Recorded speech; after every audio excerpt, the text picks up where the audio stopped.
Stop fearing movement and start understand your body. আপনিও যদি এই মিথগুলোই বিশ্বাস করে থাকেন তাহলে আজ থেকে এই মিথগুলোকে ব্রেক করা স্টার্ট করে দিন।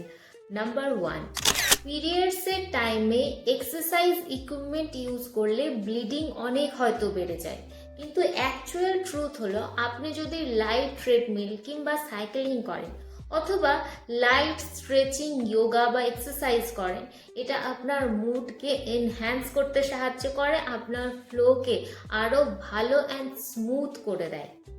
নাম্বার 2, জিম মেশিন ইউজ করলে ইউটেরাস পার্মানেন্টলি ড্যামেজ হয়ে যেতে পারে, আর এটা হলো বিগেস্ট মিথ। আপনি যদি অ্যাকচুয়ালি ঠিকঠাক পশ্চারে এবং জেন্টাল ইন্টেন্সিটির সাথে এক্সারসাইজ করতে পারেন, এটা আপনার হেলথকে আরও বেশি ইমপ্রুভ করতে সাহায্য করবে।